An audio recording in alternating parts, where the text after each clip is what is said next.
12장을 들어가기 앞서서 11장을 조금 정리를 해야 12장을 들어갈 수 있을 것 같아요. 창세기 11장은 이제 바벨탑 사건이 나오고 그리고 나서 셈의 자손이 나오는데 저희 한번 창세기 11장을 한번 펴볼까요? 성경책을. 제가 저번에도 설명을 했을 때 그 히브리인들의 족보는 반복되는 거랑 특별한 이야기를 통해서 그 족보가 쓰여진 이유를 찾는다 그랬어요. 한번 창세기 11장에 보면 10절부터 셈의 족보, 혹시 소제목 있는 성경책은 그렇게 쓰여진 게 보이세요? 셈의 족보. 네. 근데 조금 읽으시면서 어떤 말이 반복되는지를 좀 알려주실 수 있을까요? 어떤 말이 반복되는지. 네, 맞습니다. 맞아요. 낳고 낳았더라. 요 족보를 설명하고 싶은 주제라는 거예요. 셈의 족보를 할 때 주제는 그 안에 어떤 놀라운 인물이 있었는지 어떤 특별한 사건이 있었는지가 아니라 족보가 이어져 갔다.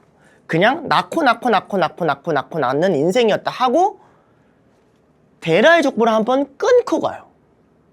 그러니까 데라도 사실 셈족이거든요. 그러니까 이 10절부터 쭉 내려가다가 27절에 데라의 족보는 이러하니라 라고 쓰여질 이유가 없어요.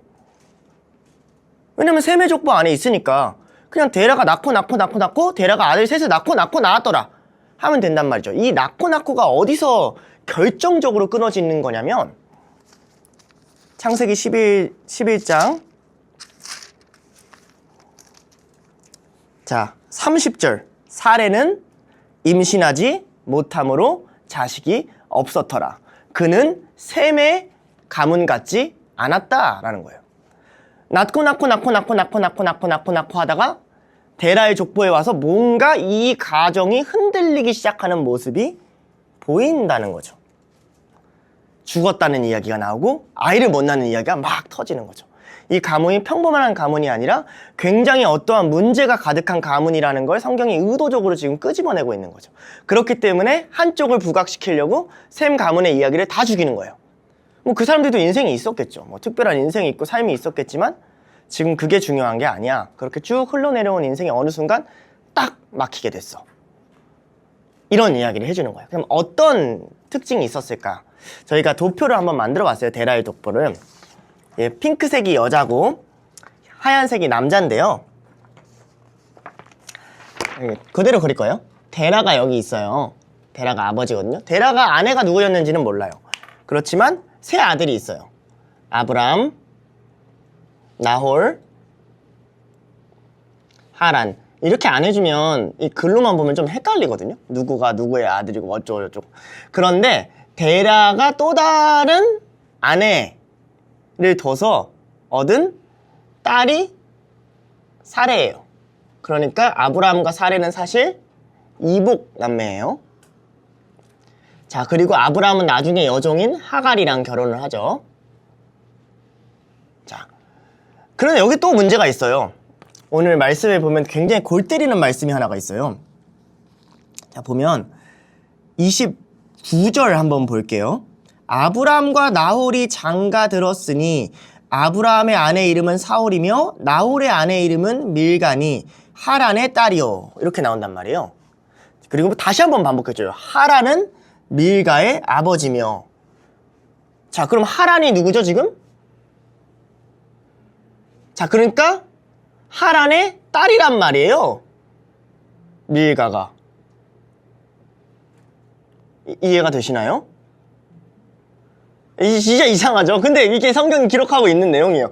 자, 그 하란의 아들이 룻이랑 밀가랑 이스가가 있단 말이에요. 그죠? 근데 이렇게 결혼했단 말이에요.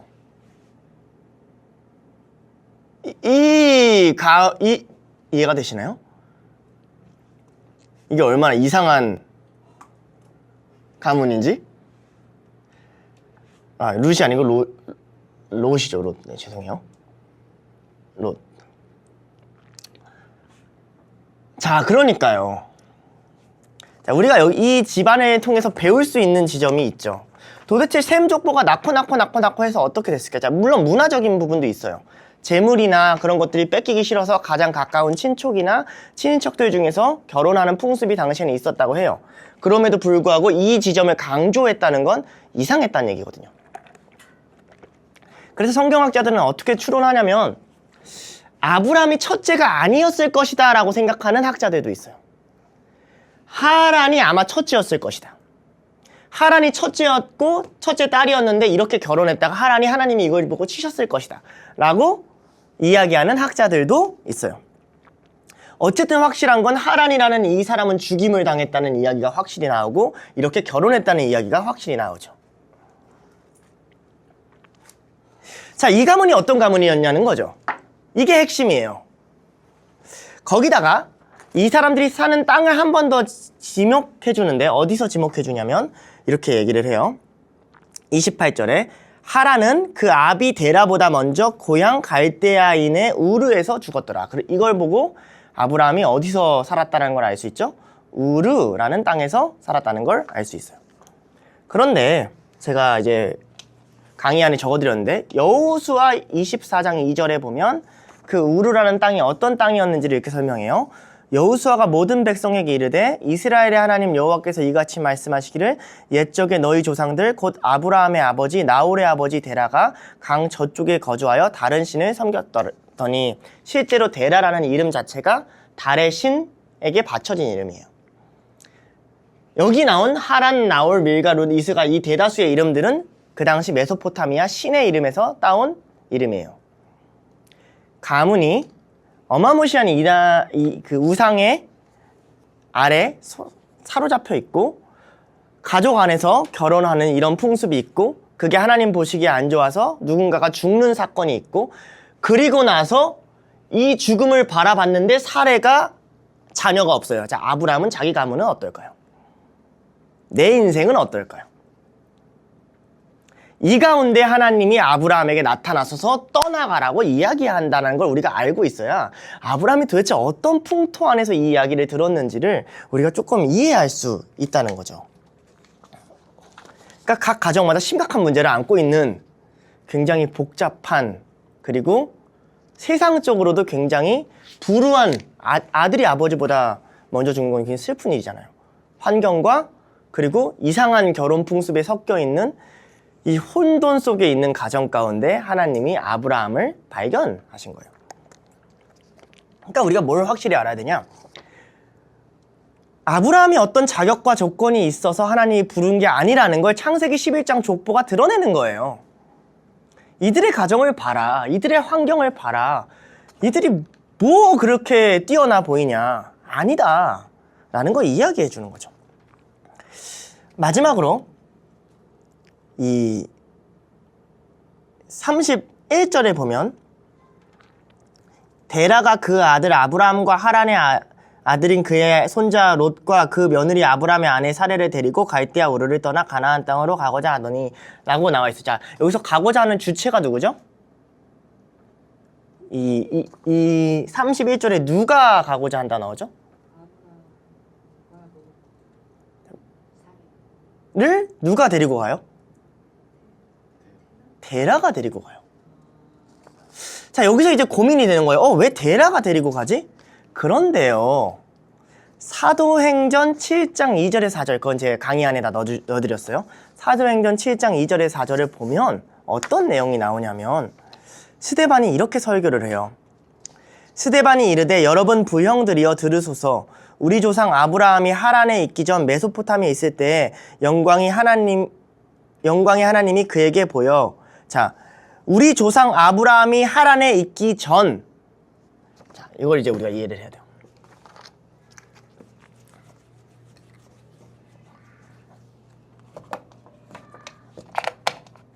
제가 대략적으로 지도를 한번 그려보겠습니다. 이스라엘 땅이고요. 여기가 시내 반도고요. 여기가 지중해. 자, 여기가 유크라테스 티브리스 강이에요. 자, 우르는 이쪽에 있고요. 이스라엘은 이쪽에 있어요. 됐나요? 잘 모르시겠죠? 여기가 다 바다예요. 바다. 땅이 이렇게 있는데 여기서 목축업을 하니까 이들이 하란 땅으로 가요. 그러니까 이렇게 가요. 창세기 12장에 보면 요 하란 땅에서 아브라함이 부름을 받는 걸로 나와요. 근데 스데반이 뭐라고 설교하냐면 사실은 하란 땅에 있기 전에 메소포타미아에서 아브라함에게 하나님이 나타났다라고 얘기를 해요. 그러면 아브라함은 총 몇 번 부르심을 받은 거죠? 2번 부르심을 받은 거예요. 근데 창세기 12장은 2번째 부르심을 기록해 놓은 거고 사도행전은 첫 번째 부르심이 어떻게 됐는지를 기록해 놓은 거예요. 그런데 왜 창세기 11장은 데라가 하란으로 이끌어갔다 그러냐? 왜냐면 아브라함은 결정할 수 있는 권한이 없어요. 아브라함은 족장이 아니에요. 아버지가 살아있는 한 그 당시에는 굉장한 북의 사회, 조직사회, 그 가문의 아버지의 역할이 너무 세기 때문에 그러니까 우리가 다른 성경 같은 걸 봐도 이삭과 에서가 야곱과 에서가 아버지의 축복에 쩔쩔매잖아요. 아버지의 권한은 어마무시하게 강하단 말이에요. 그런데 문제는 하나님이 데라에게 안 나타났다는 거죠. 이게 아브라함이 실질적으로 첫 번째 상황에 갖고 있던 문제였을 거예요. 자, 사도행전 7장 2절 4절 읽을게요. 이르시되 내 고향과 친척을 떠나 내가 내게 보일 땅으로 가라 하시니 아브라함이 갈대아 사람을 떠나 하란에 거하다가 그의 아버지가 죽음에 하나님이 그를 거기서 지금 땅으로 옮기셨다. 그러니까 2번 부르셨는데 어떻게 됐냐면 우리가 현실적으로 생각해보면 여기까지가 다 메소포타미아 문명이기 때문에 여기가 국경지거든요. 죽어라 설득했겠죠. 아버지 가야 됩니다. 아버지 가야 됩니다. 이해가 안 되죠. 데라는. 아니 우리 잘 사는데 여기 지금 정착 잘 했는데 지금 우리 달신도 잘 섬기고 있고 잘하고 있는데 왜 그러냐. 그냥 이걸 어떻게 설명을 해요. 어떤 날에 이름도 안 가르쳤어. 하나님이 나중에 보면 그 신이 와가지고 나한테 가라고 합니다. 아버지 가야 됩니다. 근데 데라가 가나안 땅까지 들어가는 거에 아브라함의 말에 설득이 된 거예요? 안 된 거예요? 안 된 거예요. 그러니까 가나안 땅 직전에 죽어요. 하란은 가나안 땅이 아니에요.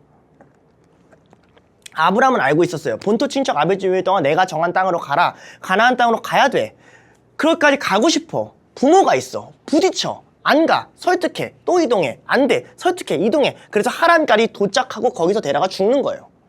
그러니까 하나님이 다시 나타나시는 거예요. 이제는 가. 이제는 갈 수 있어. 이게 창세기 12장의 이야기라는 거죠.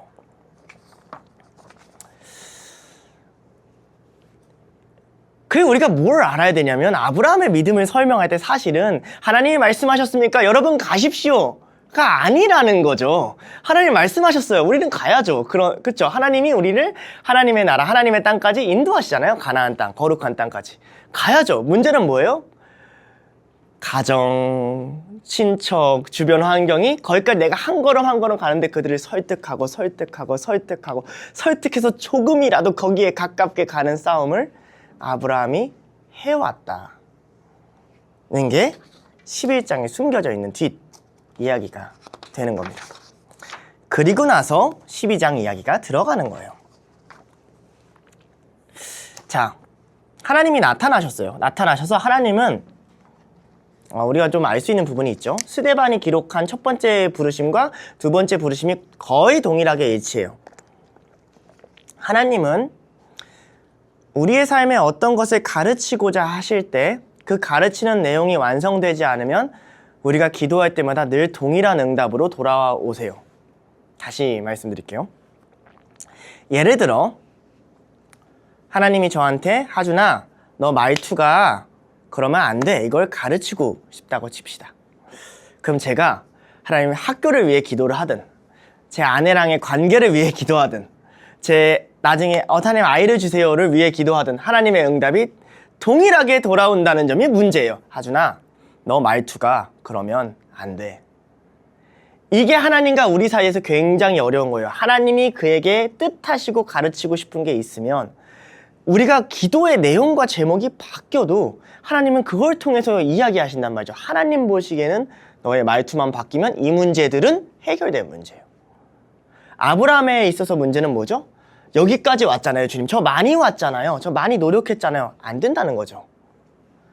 똑같이 얘기하는 거예요. 여기까지 와서 많이 해준 그 노력을 인정해주는 게 아니라 너는 본토 친척 아비집을 떠나야 돼. 내가 가라고 한 땅에 가야 돼. 그것부터가 내가 원하는 시작이고 그것부터가 내가 원하는 이야기야.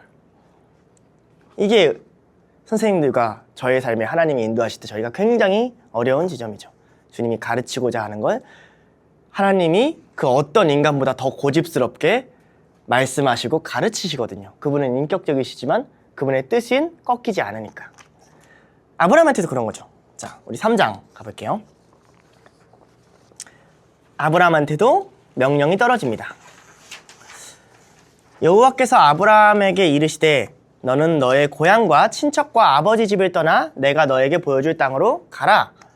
자, 여기서 떠나의 동그라미, 가라의 동그라미 좀 해주실래요? 주 동사. 떠나의 동그라미, 가라의 동그라미. 요게 아브라함에게 주는 핵심적인 명령입니다. 떠나, 가라. 자, 다시 아브라함의 그럼 이제 이때의 환경이 말고 이때의 환경에는 어떠한 문제가 있었는지를 간략하게 제가 한 6가지로 정리를 해봤어요. 우리가 한번 우리의 상황이라고 생각을 해보고 아브라함처럼 할 수 있었을까를 한번 생각을 해보자고요. 왜냐면 하나님은 그런 거 아랑곳하지도 않고 명령하시는 분이니까 우리가 우리의 아브라함이랑 비교해보자고요. 자, 첫 번째는 성경이 없어요. 성경이랑 말씀이 없어요. 이게 문제예요. 두 번째는 출애굽기 6장 3절에 보면 모세한테 뭐라고 내냐면 너네 조상들한테 내가 이름을 안 알려줬대요. 그 아브라함이 지금 나한테 말씀하는 이 사람이 누군지를 몰라요. 분명 뭔가 이야기하는데 이름도 안 알려줘, 모습도 안 나타나, 뭐 마음은 주시고 말씀은 주시는데 뭐 하시는 분인지 알지도 못해. 세 번째, 가나안 땅에 대한 정보가 아무것도 없어요. 하나님이 갑자기 어느 날 이직해라 하는데 그 이직해야 되는 그 새로운 직업에 대한 정보가 아무것도 없는 거죠. 이민 가라. 어디로 이민 갈까요? 모나코로 가라. 뭐 아는 게 아무것도 없어. 스리랑카로 가라. 좀 익숙한 땅이라고. 뭐 일본으로 가라. 이래주면 좀 조사라도 할 텐데. 네 번째, 75세였어요. 물론 그 당시 히브리 나이가 우리 나이와 같냐라는 것에 대한 논쟁이 있지만 확실한 건 어린 나이는 아니었어요.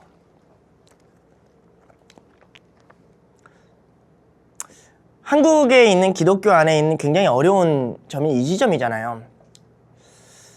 분명 성경을 펼쳐놓으면 사무엘 같은 어린아이든 모세 같은 노인이든 하나님이 쓰시고자 하시고 가르치고자 하시면 마치 어린아이가 처음 새로운 걸 배우듯이 순수한 마음으로 배우고 나아가는데 그 나이대별로의 어떤 단계가 있다고 생각하는 게 우리가 갖고 있는 굉장히 뿌리 깊은 유교 문화거든요.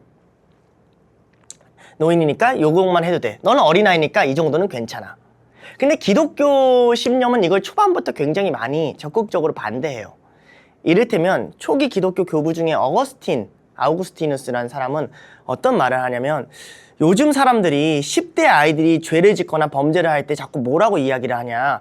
야, 얘네들은 젊고 어리니까 그럴 수 있다고 얘기하는데 하나님 앞에서 그렇지 않다. 이 아이들이 그 죄를 짓고 그 다음날 하나님 앞에 선다면 하나님은 동일한 심판과 판결을 내리실 것이다. 이렇게 얘기하거든요. 이게 기독교적 관념이에요.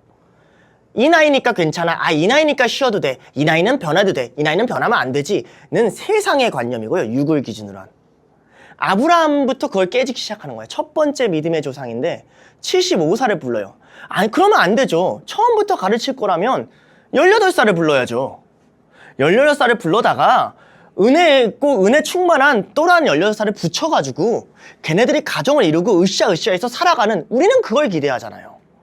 그 그림을 그리지 않는다는 거예요. 더 나아가서 롯이라는 자기가 책임져야 되는 조카가 따라와요. 그러니까 자녀는 없는데 형이 죽으면서 혹은 동생이 죽으면서 하란이 죽으면서 남기고 간 아버지가 부탁한다고 하는 그 조카가 자기를 따라와요. 자기가 잘못된 선택을 하면 자기 혼자 책임이 아니고 얘한테 피해가 가요. 마지막으로 하란에서 창세기 12장 5절을 보면 많은 재물을 이끌고 갔다 그래요. 소유를 이끌고 가요. 아무것도 없으면 좀 떠나기 쉬울 텐데 이미 하란에서 읽어놓을 만큼 읽어놨단 얘기예요. 가실 수 있겠습니까? 이 문제죠. 그런데 가나안 땅을 보통 하늘나라라 비유하잖아요. 잘 생각해보면 어떤 의미는 비슷한 것 같아요. 어리든 나이가 많든 주님 부르시면 가야 되는 곳이잖아요. 어떤 경험을 쌓든 무엇을 하든 누구를 책임지든 어떤 환경이든 주님 부르시면 가야 되는 곳이란 말이에요. 그때 주님 믿음으로 가겠습니다라는 고백이 안 나오는 사람은 갈 수 없는 곳, 이 땅에 미련이 많으면 도무지 한 발자국도 그곳을 기대할 수 없는 곳, 아브라함에게 그 상황을 놓여주게 하시는 거죠. 신앙의 선배도 없고 조언받을 사람도 없고 아무것도 없고 딱 하나 주어져 있어요. 여호와의 말씀, 떠나가라는 말씀 하나요. 믿음의 시작은 성경에서 어떻게 표현하냐면 떠나가는 거라고 이야기를 해요. 떠나가는 게 믿음의 시작이에요. 떠나가지 않으면 믿음이 시작되지 않아요. 말씀을 따라 떠나갈 때 믿음이 시작이 돼요. 수련회에 가서 제가 둘째 날 집회하기 전에 애들한테 무조건 일어나서 앞으로 가라, 무조건 무릎 꿇어라 해서 예배를 드리게 했어요. 물론 아이들은 아직 온전히 그렇게 깊게 하나님을 만나지 않았기 때문에 그게 뭔지를 잘 모르고 뛰라니까 뛰고 앞으로 나가니까 나가고 무릎 꿇으라니까 꿇었을 거예요. 근데 저는 이게 되게 중요한 거라고 생각을 해요. 아주 간단하게는 수련회 때 그 자리에 앉아 있으면 뇌가 자꾸 합리화를 해요. 아, 지금 나는 다리가 아프니까. 아, 지금 나는 몸이 안 좋으니까. 나는 안 나가도 되지 않을까? 그런 생각이 들기 전에 나간 사람은 다른 합리화를 해요. 이미 나왔으니까 뛰어야지. 나왔으니까 찬양해야지. 무릎 꿇었으니까 예배해야지. 떠나간 사람, 자기 자리를 떠나간 사람은 움직이는 쪽으로 가는데 자기 자리에 머물러 있는 애들은 더 예배를 안 드리더라고요. 이게 참 아이러니해요, 사람이. 하나님도 마찬가지예요. 우리가 살고 있는 삶의 틀을 그대로 놓고 그 위에다 그냥 은혜를 부어주는 게 신앙이 아니라고 이야기하고 있거든요. 믿음은 떠나가는 것이다. 떠나가지 않으면 믿음이 시작되지 않는 것이다. 이게 어렵죠. 근데 어디 떠나가냐? 고향, 친척, 아버지 집. 쉽게 말해서 이 의미는 두 가지 의미가 있거든요. 첫 번째는 가장 익숙하고 안정적인 곳. 두 번째는 고향, 친척, 아버지 집은 하나님밖에 믿을 분이 없는 곳이라는 뜻이에요. 내 가장 가까운 것들이 다 끊고 내가 가장 의지할 것들이 다 끊어졌을 때, 사실 그렇잖아요. 제가 미국에 처음 갔을 때 느꼈던 거거든요. 미국에 처음 갔는데 학교에서 뭐 은행을 컨택트해서 개설해 준대요. 그래서 은행을 개설했어요. 그 개설하고 2달 만에 은행이 잠겼어요. 이유를 모르는 거예요. 은행을 찾아가야 되는데 한국이랑 시스템이 다른 거예요. 대기표를 뽑고 막 상황을 설명했는데 내가 왜 잠긴지도 모르고 내가 지금 2달밖에 안 됐으니까 미국 간지 시스템도 아무것도 모르고, 그러니까 아무도 안 도와주는 거예요. 와, 기도가 절로 나오더라고요. 하나님, 나 지금 학교를 다닐 수가, 돈이 막혔잖아요. 뭐 어떡합니까? 본토 친척 아비 집을 떠나야 하나님을 신뢰해요. 본토 친척 아비 집에 있으면 하나님을 신뢰한다고 말은 하면서 익숙한 거를 계속 패턴화시켜. 그래도 우리 전에 이렇게 왔으니까 이렇게 하면 되지 않을까? 전에 이렇게 왔으니까 이렇게 하면 되실까? 만약 하나님이 우리한테 오늘 새 일을 여시면요, 오늘 아이들 삶 속에 새로운 일을 여시면요, 그걸 진짜 믿음으로 반응할 수 있는 선생님들이 되시려면 우리 안에 먼저 어떤 믿음이 있으면 주님 부르시면, 주님 원하시는 일이면 무엇이든 떠나고 무엇이든 나아가겠습니다 라는 내 스스로를 위험한 데 둘 줄 아는 그런 자들만이 신앙의 길을 간다가 아브라함을 통한 이야기인 거죠. 자, 두 번째, 하나님이 아브라함한테 축복을 해줘요. 어떤 축복을 해주냐면 이런 축복을 해줘요. 내가 너로 큰 민족을 이루고 너에게 복을 주러 너 이름을 창대하게 하리니 너는 복이 될지라. 이거는 약간 아브라함 입장에서는 또 다른 믿음이 필요해요. 자, 첫 번째는 새로운 곳에 가는 믿음이었다면 아브라함한테는 지금 자녀가 없거든요. 근데 내 이름을 창대하게 해준대요. 민족을 세워준대요. 이게 믿음으로 아멘하고 받아들이면 좋은 일이긴 하지만 잘못 느껴지면 하나님이 놀리시는 것 같단 말이에요. 방금 대학 떨어진 애한테 야, 내가 박사학위 따게 해줄게 뭐 이런 얘기잖아요. 그래서 아니 하나님 박사기가 아니라 지금 내가 대학도 못 들어간다니까요? 사실 이런 문제란 말이죠. 이게 이런 거예요. 하나님의 거대하고 크신 뜻이 우리 앞에 딱 오면 우리의 반응이 그렇게 돼요. 하나님 내가 지금 이것도 못하고 있는데 내 삶에 하나님 그 영원한 하나님 날 그거 이해는 가는데 그걸 내가 어떻게 품고 받아들입니까 주님? 그걸 해주는 거예요. 그런데 참 아이러니한 게 이거예요. 복을 주어서 너가 부유해질 거야 라는 축복을 하시는 게 아니라 복을 주어서 네 이름이 창대하게 될 거야 라는 그런 복을 주세요. 다른 말로 할게요. 그리스도인의 복은 물질적 부유함이 아니라 그리스도인의 복은 영적인 명예예요. 그리스도인은 누구보다 명예롭게 사는 존재들이에요. 세상은 자기가 가진 걸 가지고 떵떵거리고 세상은 자기가 가진 걸 가지고 힘있다고 얘기할 때 그리스도인은 그런 명예롭지 않은 일에 난 참여하지 않아. 나는 하나님이 인정하시는 일을 할 거야. 그리고 그것이 하나님 앞에서 인정을 받는 것. 그 명예로운 삶을 살 수 있는 기회가 그리스도인한테 주어졌다는 거죠.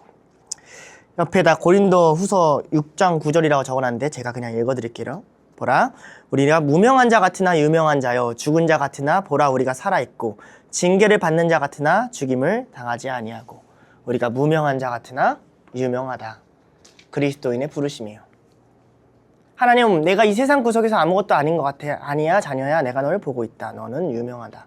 네 이름에 내가 명예를 두었다. 네가 내 삶에 따라갈 때 내가 너의 이름을 창대하게 할 거야. 하늘나라에 너의 이름을 기록할 거야. 거기에 있던 선진들이 너를 보고 축복하게 해줄 거야. 너는 명예로운 삶을 살아라. 그 말이 다른 말로 뭐예요? 복받아라가 아니라 복이 되라. 이렇게 말씀하세요. 그리스도인이에요. 아이들에게 복 주세요라고 기도하면 안 돼요. 제가 결혼하고서 아내한테 매일 해주는 기도가 있거든요. 짧게 머리에 손 올리고 안수해주면서 하나님 누구누구가 복이 될 수 있게 해주세요. 저희 다예요. 매일 밤 해주는 기도. 이 사람을 만나는 사람이 그 복을 받는 거죠. 복을 받는 거는 사라지거든요. 복 받는 인생은 복이 없어지는 인생이기도 해요. 많은 물질의 복을 주신 뭐예요? 사라지는데. 젊은의 복을 다 받아봤잖아요. 사라지거든요. 복이 되는 인생은 사라지지 않아요. 마찬가지예요. 어느 미국에 있었을 때 교수님이 예수님의 섬김에 대해서 굉장히 깊은 통찰을 주셨어요. 섬김을 받는 자가 있고 섬기는 자가 있다고 해보자. 집에 어머니들 계시니까 해보셨잖아요. 섬김을 받기만 하는 자녀가 있고 엄청 섬기시는 이제 어머님들이 계시잖아요. 섬김을 받는 자는 섬기는 자가 없어지는 순간 아무것도 할 수 없지만 섬기는 자는 섬김을 받는 자가 없어도 여전히 섬길 수 있다. 교수님이 이렇게 말씀하시더라고요. 누가 더 가치 있냐? 누가 더 자기를 잃어버리지 않고 살 수 있냐? 섬기는 자에게 섬김을 받는 자가 의존하게 돼 있다. 그러니 너희는 세상에 가서 섬기라는 거다. 그러니 너희는 세상에 가서 복이 되라는 거다. 왜? 그래야 세상이 너희를 통해 하나님을 보니까. 섬김을 받는 게 좋죠. 편하죠. 얼마나 좋아요. 그러나 섬김을 받는 자는 섬기는 자가 사라지면 우리도 마찬가지잖아요. 우리를 섬기는 하나님이 없어지면 우리는 존재를 유지할 수 없죠. 마찬가지로 세상 가운데 우리 왜 하나님이 섬기라 얘기하냐면 복이 되라 얘기하냐면 너희가 없으면 세상이 안 되니까. 섬김을 받는 자는 반드시 섬기는 자에게 의존하게 돼 있으니까. 아브라함에 주는 축복이에요. 처음에 믿음 조상을 세워놓고 너는 복이 되라 라고 말하는 하나님의 마음이 담겨 있죠. 그러면서 복이 되는 삶에 주는 그 삶이 어떤 것인지를 12장 3절에 이렇게 얘기를 해요. 너를 축복하는 자에게 내가 복을 내리고 너를 저주하는 자에게 내가 저주하리니 땅의 모든 족속이 너로 말미암아 복을 얻을 것이라 하신지라. 자, 이거 되게 재밌는 이야기예요. 자, 봐봐요. 자, 이게 되게 재밌는 게 아브라함을 축복하는 자에게 하나님이 축복을 내린대요. 그러니까 여기 믿기시지 않겠지만 아브라함이고 네, 하나님 계시고 여기 다른 사람이 둘이 있다고 칩시다. 자, 이 사람이 축복할 것 같죠? 자, 이 사람이 축복을 하면 하나님이 축복을 내리고 이 사람이 저주를 하면 하나님이 저주를 내리겠대요. 그렇죠? 자, 근데 그러고 나서 뭐라고 얘기하면 땅의 모든 족속이 너로 말미암아 축복을 내릴 거래요. 그러려면 어떻게 돼야 돼요? 모든 사람이 누구한테 축복해야 돼요? 아브라함한테 그렇게 해주겠다는 거예요. 너를 축복하는 자한테 축복하는 걸 보여주고 저주한테 저주하는 걸 보여줘서 땅의 모든 족속이 너를 축복해야만 복받는 거 내가 깨닫게 해주겠다. 다른 말로 할게요. 예수님이라고 아브라함의 자리를 바꿀게요. 왜냐하면 결국 아브라함의 복이 예수 그리스도라는 가문 여기서 완성되니까. 예수 그리스도를 축복하는 자, 예수 그리스도를 신뢰하는 자에게 하나님이 믿음을 주시고 예수 그리스도를 반하는 자에게 하나님이 하나님과의 관계를 끊는 저주를 주신다고 해봅시다. 땅의 모든 족속이 축복을 받으려면 모든 족속이 예수 그리스도를 믿어야죠. 같은 개념을 아브라함한테 도입해주고 있고 같은 복을 하나님을 믿는 우리에게 주시고 계세요. 예전에 남포교회 아세요? 박영선 목사님 아세요? 요즘에 조금 논란이 있긴 하지만 젊었을 시절에 박영선 목사님한테 직접 들은 이야기인데요. 아빠 따라갔다가 아빠한테 이야기하는 걸 저는 건너들었는데 장로님 셋이 계셨대요. 장로 셋과 집사님 한 분이 정확히는 그랬던 것 같긴 해요. 자, 근데 되게 이렇게 교회에 대한 반감이 엄청 크셨나 봐요. 그래서 예배자리 맨 앞자리에 앉아서 저 사람 사역을 방해하는 것이 내가 하나님의 뜻이고 사명이다라고 공공연하게 말하고 다닐 정도로. 그래서 너무너무 얼마나 스트레스 받겠어요. 담임 목사님들 맨 앞에서 이렇게 사역을 방해하려고 이렇게 눈을 부릅뜨고 있으면. 그거를 이제 몇 달 동안 당하다가 어느 날 진짜 작정하고 기도할 때 하나님 난 못 참겠습니다. 못 참겠어요. 그리고 그렇게 기도한 지 한 달 안에 두 분이 사고로 돌아가셨어요. 그리고 이 한 분이 이걸 보고 변화되셨어요. 근데 이런 애들이 종종 있습니다. 아버지 사역을 봐도 종종 있어요. 이 이야기가 아브라함한테만 국한된 이야기가 아니라는 걸 우리가 믿어야 해요. 하나님이 우리를 복으로 세우셨을 때 얻는 유익이 뭐냐면 주님, 왜 선을 악에게 지지 말고 선으로 악을 이기라고 얘기하냐면 주님이 이걸 하실 거거든요. 우린 거기까지만 보잖아요. 선으로 악을 이겨라. 그럼 막 억울하잖아요. 근데 그 위에 다음에 바울이 뭐라고 하냐면 그래야 저들 머리 위에 숯불을 쌓는다 그래요. 너를 축복하는 자에게 내가 축복을 내리고 너를 저주하는 자에게 내가 저주할 거야. 전 동일한 마음가짐으로 늘 사역을 해요. 주님, 내가 하나님의 뜻을 따르고 하나님 말씀을 듣는 한 이 방향성에 맞춰주는 자에게 주님 복을 주시옵시고 이 방향성에 맞춰주지 않는 자에게 주님 징계하셔서 다시 복으로 돌아오게끔 인도하여 주시옵소서. 아이들에게도 동일해요. 너희가 하나님을 따르고 네가 말씀 앞에 나와야 복을 받고 그렇지 않으면 복을 받지 못한다는 걸 경험해야 아이들이 하나님 앞에 나오죠. 반대를 경험하면 큰일 나잖아요. 하나님 앞에 나왔더니 내 인생이 저주받은 것 같아. 근데 하나님 아니고 세상에 나갔더니 내 인생이 축복받은 것 같아. 이거 경험하면 안 되거든요. 반대를 경험시켜 주시옵소서. 세상에 나가서 허무함 느끼게 하시고 세상에 나가서 답답함 느끼게 하시고 세상에 나가서 절망감 느끼게 하셔서 이곳에 들어와 하나님 예수 그리스도 앞에 복을 빌고 축복을 구하는 자에게 축복을 받는 그 경험을 아이들이 할 수 있게 해달라고. 왜? 하나님이 아브라함한테 하신 거니까. 하나님의 말씀이니까. 주님 그렇게 일하시는 분이니까. 성경대로 기도해야죠. 감정대로 기도하면 안 되고. 아브라함한테 주신 복이에요. 그래서 온 세상이 아브라함을 축복할 수 있게끔, 마찬가지를 떠나서 온 세상이 예수 그리스도를 믿을 수 있게끔 하는 이 구조. 자, 그걸 세계를 받았어요, 아브라함이. 그 길을 어떻게 가죠? 아브라함이 아주 간단하게 가요. 창세기 12장 한번 볼게요.